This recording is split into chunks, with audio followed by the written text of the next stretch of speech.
Mieux comprendre l'actualité, le rendez-vous de la rédaction de Sénégal 7 qui vous aide à mieux comprendre l'actualité en vous informant juste après aman mbégte teewaat file tey ngir waxtaanee li nga xamante ni moom mooy tolluwaay réew mi ak actualité bi ana naka la tëddee sur ce plateau avec moi Abdou Khadre Coulibaly. Abdou Khadre ñu ngi lay nuyu bu baax a baax. maa ngi lay fay di am mbégte teew ci plateau bi du nuyu mbokki internet yi ñuy teewlu ci Sénégal ak ci diaspora bi. Merci beaucoup Abdou Khadre Coulibaly. Alors génn nañu ci élection présidentielle yi commission nationale de recensement des votes joxe nañu résultat provisoire yi li ci des lu ñu bëgg a xam nan la ak naka la à quand la proclamation définitive des résultats de cette élection.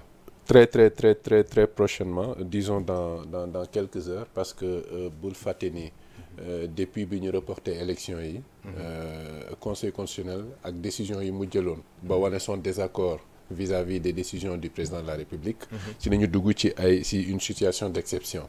ci la ñu réduire li nga xam ne mooy temps bi ñu accordé pour la campagne électorale ba pare approché li nga xam ne mooy date de la présidentielle au 24 mars. Donc ci dynamique d'exception boobu la ñu nekk ba tey ba tax bi commission de recensement des votes daal di defee compilation ba réunir tous les résultats provisoires ba fësal ko démb avec la victoire de Bassirou Diomaye Faye à 54,28% des voix. ci la en fait wax ne wala boog ci le conseil constitutionnel daal di jël le relais pour immédiatement après daal di wax ne candidats yi mën nañu dugal seeni réclamation ay contestation bu fekkee ne am na jeudi à minuit. Jeudi à minuit mooy nekkoon démb ci minuit. D'accord. démb ci minuit parce que la journée commence il y a quelques heures à minuit. Effectivement. D'accord. Donc da ngay gis ne kon diggante boobu ak bu suba day nekk 48 heures yi nga xam ne code électoral bi moom la inscrire pour ñu am les résultats immédiatement après la proclamation des résultats provisoires par la commission de recensement des votes. Donc après loolu il y a 48 heures yoo xam ne moo ciy toftalu conseil constitutionnel ubbi li nga xam ne mooy réclamation yi bu fekkee ne am na bu amul nag au bout de ces 48 heures le conseil constitutionnel va proclamer les résultats définitifs te loolu mi ngi war a correspondre en principe à demain vendredi. li objectif bi yëpp dans tout ça ak dynamique de situation exceptionnelle bi. fast track bi li ko waral. fast track bi qui entre dans le cadre d'une légalité quand même. Parce que c'est un cas d'exception qui est pris en compte par la loi. Donc bu ñu duggee ci loolu l'objectif c'est que ñu mën a épuiser lépp avant la fin de mandat du président de la République le 2 avril. Qui arrive à terme le 2 avril. Voilà. Donc noonu la tëddee et certainement dinañu am toute la situation avec les résultats définitifs avant la fin de mandat, ce qui fait que le peuple sénégalais qui a évité toute vacance de pouvoir, qui a évité que le pouvoir jóge ci président de la République pour dem ci président de l'Assemblée nationale, le peuple s'est tenu debout pour dire que loolu noonu mën nañ ko éviter. Donc il a voté massivement. Donc la question de la vacance du pouvoir est réglée. Amatul. Ce n'est pas possible. Donc 2 avril président Macky Sall bi fi nekkoon mandaam dafay jeex. et que balaa 2 avril aussi conseil constitutionnel dina proclamer officiellement résultat officiel de l'élection yi ñu installé le nouveau président élu Bassirou Diomaye Faye, on le rappelle yaa ngi koy wax léegi avec 54,28%. C'est ça. Donc loolu mën nañ ko xaar. Et le peuple va avoir le plaisir d'assister comme lors des alternances passées à la passation de pouvoir entre le président de la République sortant et le président de la République qui va prendre fonction. Donc Macky ak Diomaye ñu def échange. C'est ça. Donc loolu mën nañu ko xaarane day nekk lors d'une cérémonie wala dafay coïncider avec la fête du 4 avril. Non, c'est avant la fête du 4 avril. Le 4 avril bi ce qui est prévu on devait faire benn fête de l'indépendance en grande pompe. Ce n'est plus prévu. Kii la ñuy def benn cérémonie au niveau de la présidence conformément à ce qui a été dit hier au Conseil des ministres. Dans le même temps le président de la République également demandé na à ses ministres ñu jël toutes les dispositions et faire prendre toutes les dispositions pour que ñu préparer les dossiers pour passer le pouvoir au président de la République Bassirou Diomaye Faye. Merci beaucoup. Le président de la République de Bassirou Diomaye Faye bi nga xamante ne war na taxawal fan yi di ñëw son premier gouvernement mu nekk ay loo xamante ne je pense que ni intéressé na Sénégalais bu baax a baax. Pourquoi? Parce que dañu nekk ci dëkk boo xamante ne actuellement vu la situation économique sociale du pays donc dafa am ay mesures d'urgence yoo xamante ne dañu koy xaar ci moom.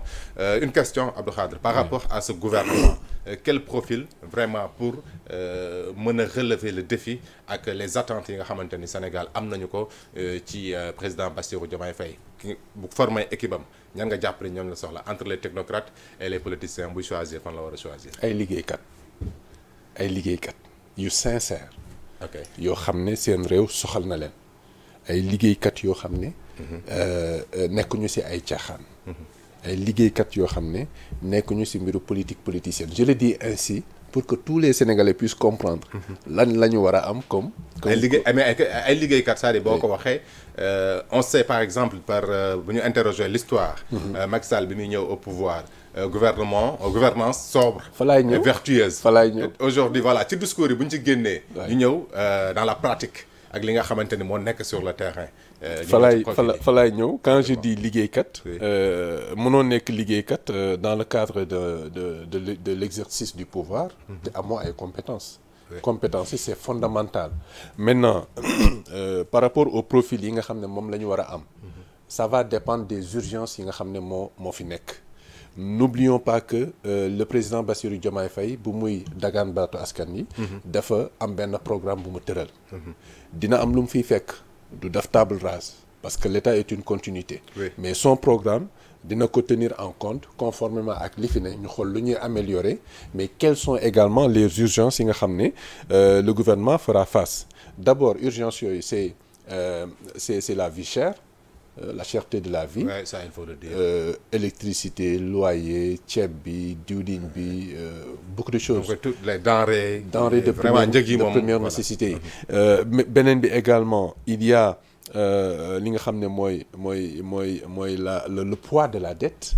le poids de la dette parce que boo xoolee Sénégal chaque mois dafay fay non pas chaque mois le poids de la dette mu ngi toll ci 13 000 milliards. 13 000 milliards yoo xam ne en fait Sénégal dafay jànkonteel ak moom te am na lu muy fay tous les mois à coup de milliards. ci dette boobu donc dette ba la boo xam ne dafa sax romb li nga xam ne mooy le budget annuel de l'État du Sénégal donc loolu noonu ce sont les aspects économiques mais li nga xam ne ce sont les aspects sociaux. li nga xam ne sénégalais yi ñu ngi koy xaar immédiatement avant bu njiitu réew mi jëlee kii bi mooy ñu wàññi dund bi. wàññi dund bi nag dafa am lu mu demandé parce que nous sommes dans le cadre dañ nekk ci benn situation boo xam ne inflation dafa am te l'inflation elle est mondiale. donc bu fekkee ne da ngay wàññi dund bi. dafa am ay sacrifices yooy def de la part de l'État. wàññi dund bi ça ne veut pas dire que effectivement prix yi dafay wàññi prix yi du wàññi mais l'État dafay def des subventions pour que mu wàññeeku ci ñi nga xam ne ñooy askan ñi nga xam ne ñooy jënd mais les prix restent les mêmes parce que dafay répondre à des exigences yoo xam ne inflation bi moo koy imposer et que benn pays du ci rëcc pays yi nga xam ne nag ñoo gën a mën a def investissement pour alléger le quotidien des populations ñoom ñooy gën a mën a réussir à ce que seen population di vivre ci coût de la vie boo xam ne dina xaw a woyof ci moom mais ça a un prix l'État dafay subventionner et la subvention c'est des centaines et des centaines de milliards effectivement pour mën a subventionner loolu la est-ce que tamit warul tax tamit ba ñu tegaat ci table ji li nga xamante ne moom mooy rapport yi nga xamante ne jot noonu nañu ko fi dégg te kenn publié gu ko xëy na bu ñu ko tegee aussi ci table ji mën na permettre ba ay koppar duggaat ci gafaka poche État bi la donc pour mën a jël en compte aussi toutes ces mesures d'urgence loolu lenn la nañ ko xaar loolu lenn la c'est ce qui doit être fait peut-être le peuple attend ça aussi c'est dans le cadre de la reddition des comptes mais li gën a am garantie. Oui. C'est dans le programme de la coalition Diomaye. Bon, je vais plus dire la coalition Diomaye, mais dans le programme du président Bassirou Diomaye Faye. mooy delloowaat doole agriculture bi. Parce que pour nga mën a am une marge de manœuvre d'un point de vue économique, il faut que nga assurer sa souveraineté alimentaire. Autosuffisance alimentaire. Bu ci loolu weesoo nga dem vers l'industrialisation. Oui. Industrialisation boobu nga xam ne d'une manière endogène. da ngay permettre à tous ceux qui sont en mesure de monter des industries. État accompagne leen mais par la même occasion dina créer des emplois yoo xam ne dina permettre ñu régler la problématique de l'emploi des jeunes en tout cas considérablement mais bu loolu weesoo après agriculture transformation à travers l'industrialisation dañu permettre État non seulement dina assurer son autosuffisance mais également dina jaay à l'extérieur ce qui fait que loolu dafay produire des finances yoo xam ne dina ko permettre dina équilibrer actuellement elle est déficitaire donc loolu dina contribuer à équilibrer la balance commerciale pourquoi pas la rendre excédentaire donc bu boobaa dina permettre effectivement État mu mën a régler tous les problèmes là yi nga xam ne am nañ ko maintenant loolu nag nekkul loo xam ne Bassirou Diomaye Faye dañ koy installer le lendemain mbir mi tàmbale non c'est un processus donc il faut que le peuple xam ne c'est un gros travail boo xam ne le gouvernement de Bassirou Diomaye Faye daf koy xaar et qu'il faut un processus maintenant tout dépend de l'efficacité du gouvernement qui sera mis en place pour que ñu accélérer la cadence ba nga xam ne temps bi ñu waroon jël yëpp duñ ko jël mais ñu d'une manière accélérée ñu mën a d'où même la question et je reviens encore à la question aujourd'hui parce que gis nañ que ni depuis un certain temps ne commencé na consultation yi fi mu toll nii le débat qui se pose même da ngay gis que ni ñuy wax que ni tel profil mérite na tel poste est-ce que bu ñu toppee logique boobu lay dinañ yegsi ci vraiment am une équipe gouvernementale boo xamante ni mën na faire face à ces défis d'autant plus que ni les urgences sont là ça va me permettre aussi de poser une question ak ki nga xamante ne tey moo indi lii nii yëpp muy Ousmane Sonko ban place la war a occuper aussi ci gouvernement boobu la nga xamante ni attentes yi il faut les dire quand même sénégalais yi bari na vraiment yaakaar boo xamante ne am nañu ko ci président bi nga xamante ne moom la ñu fal muy Bassirou Diomaye Faye et que gis nañ boobu ba léegi en tout cas le silence de Ousmane Sonko question yi sax est-ce que dina bokk ci gouvernement bi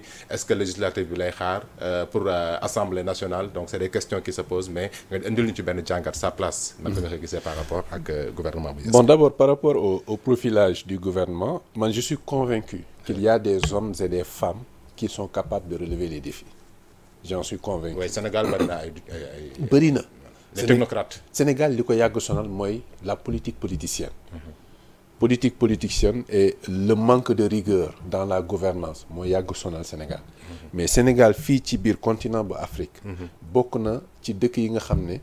am na ay doom yoo xam ne bokk na ci doom yi gën a compétent ci continent bi donc loolu noonu tey ci gouvernement bu Bassirou Diomaye Faye dañ ko war a valoriser mais wan àddina wan Afrique effectivement li nga xam ne mooy développement bu Afrique mën na tàmbalee point de départ bi mën na nekk fii ci Sénégal d'autant plus que dans beaucoup de pays d'Afrique de l'Afrique am na ñu ci bëri ñoo xam ne seen référence mooy Sénégal mais seen yaakaar aussi mooy Sénégal donc boo xoolee tous les processus démocratiques ni muy enclenché woo Sénégal lay tàmbalee donc Sénégal dafa nekk benn réew boo xam ne bu benn réew modèle la en termes de démocratie de gouvernance de compétence etc. Maintenant les profils c'est vrai c'est des technocrates mais il ne faut pas oublier aussi que qu'est-ce qui a abouti à la victoire de la coalition Diomaye Président c'est d'abord le peuple il faut le reconnaître mais durant la campagne électorale ce sont des hommes et des femmes yoo xam ne ñoo dem vers les populations pour expliquer le programme de Bassirou Diomaye Faye de la coalition donc loolu moo tax ñoom aussi ils ont contribué à la victoire maintenant mënoo mettre en place un gouvernement da ngay bàyyi xel effectivement les technocrates les liggéeykat yi les patriotes mais l'échelle politique loolu mënoo ko occulter maintenant ci biir loolu il faut faire un bon filtrage am na ñi ko jàppale nous respectons tout le monde mais certainement Bassirou Diomaye Faye le président Bassirou Diomaye Faye et son staff xam nañ parmi ceux qui les ont aidés politiquement à conquérir le pouvoir xam nañ certainement ñan ñoo ci gën a compétent effectivement il y en a si l'on prend des personnalités comme Mimi Touré ñu bëri peut-être duñu d'accord à son sujet si on prend l'ancien ministre Moustapha Guirassy ñooñu c'est des hommes yoo xam ne. Tu les vois dans le gouvernement de Bassirou Diomaye Faye? Oui, je les vois dans le gouvernement de Bassirou Diomaye Faye.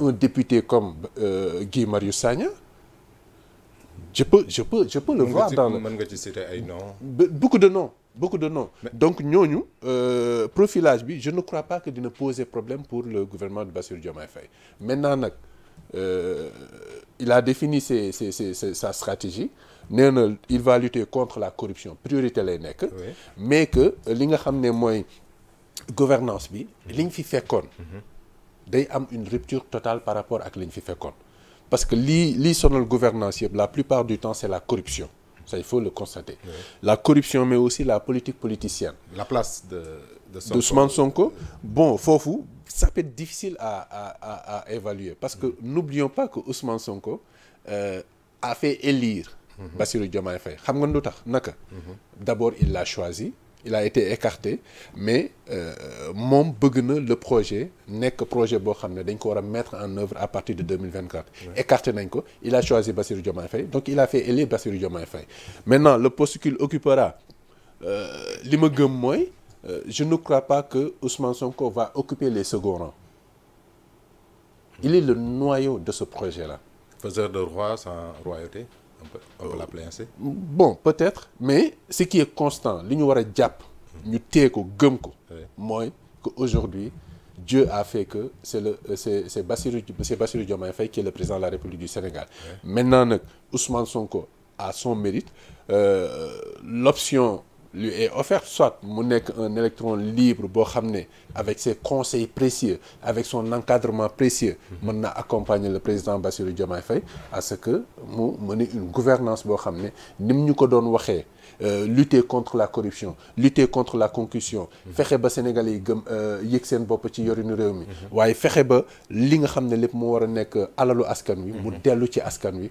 li ñëpp a bokk ñëpp a jot si donc loolu gëm naa ne cet esprit là de bonne gouvernance de gouvernance au service du peuple je crois que Ousmane Sonko quel que soit le moyen par lequel il va contribuer à l'exercice du pouvoir du président Bassirou Diomaye Faye man gëm naa ne dina ci bay wàllam nu muy nekkee nag tout dépend du président de Bassirou Diomaye Faye. Entre l'exécutif et le pouvoir législatif.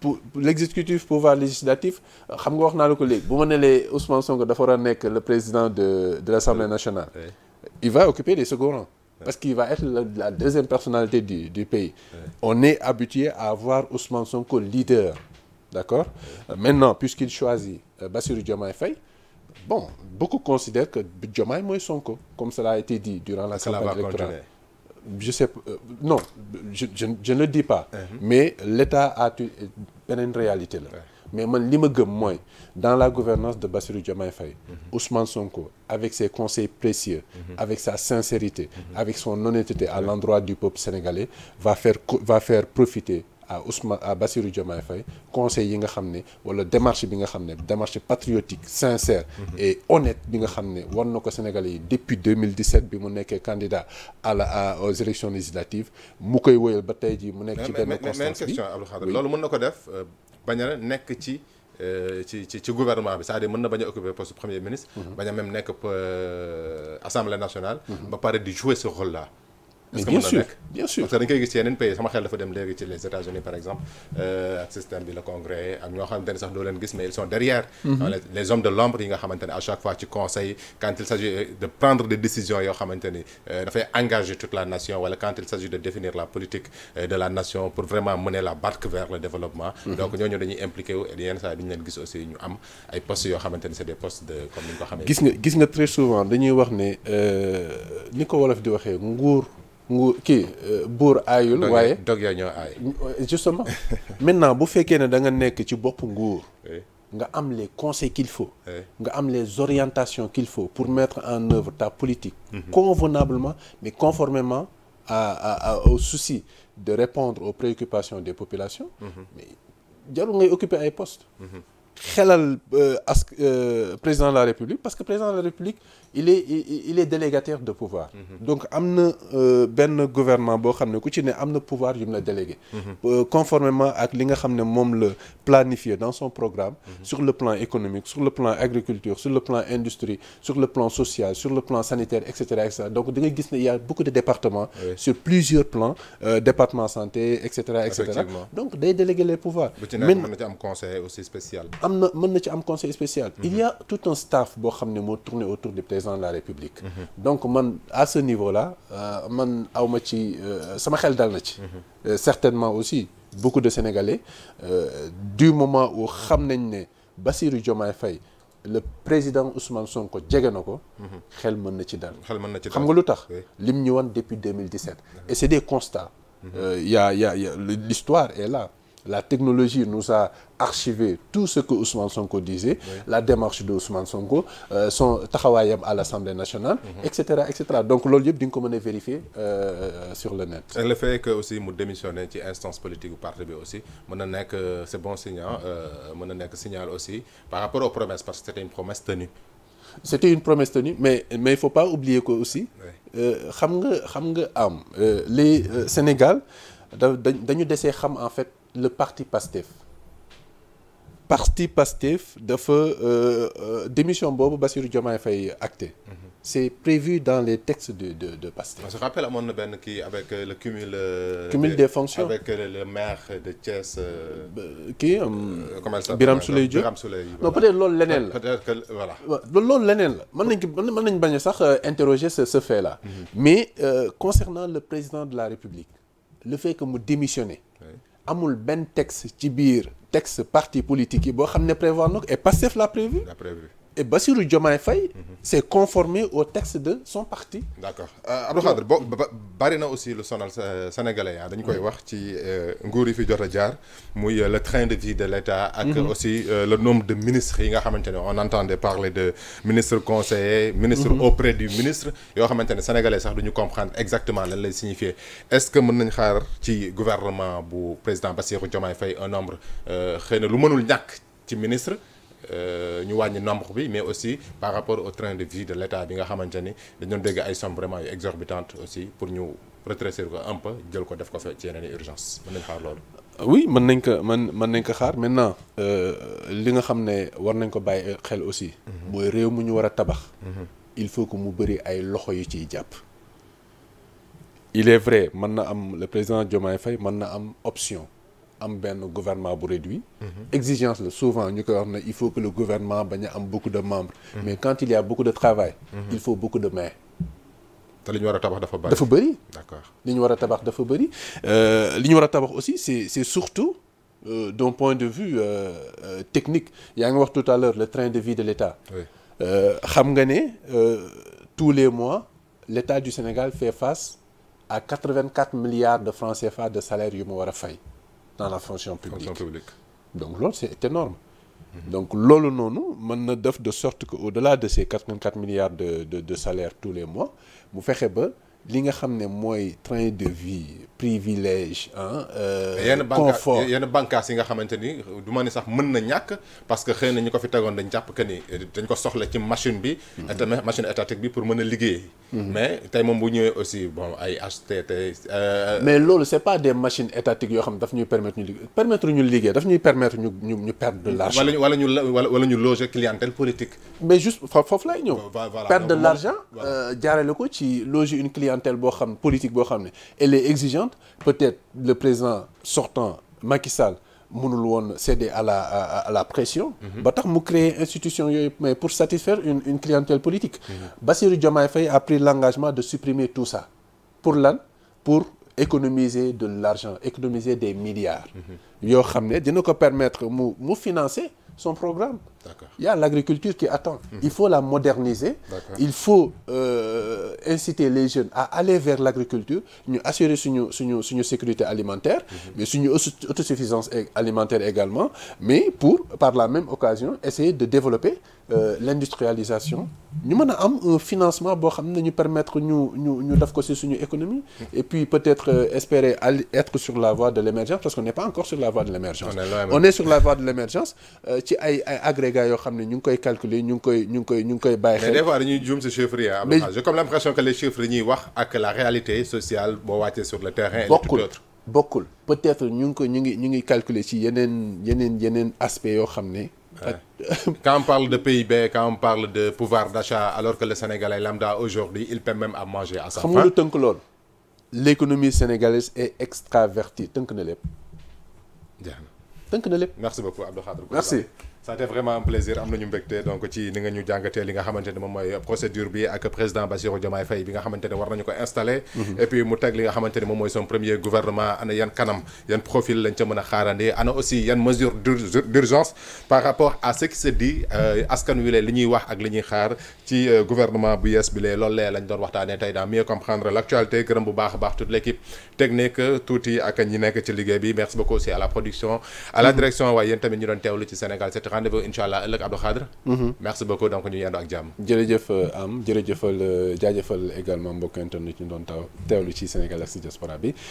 sans oublier tuuti Mbeng à la régie. merci beaucoup Abdou Khadre Coulibaly rendez-vous ëllëg incha allah beneen numéro mieux comprendre l'actualité le rendez-vous qui vous informe et décortique l'actualité pour vous aider à mieux la comprendre merci ba ëllëg incha allah.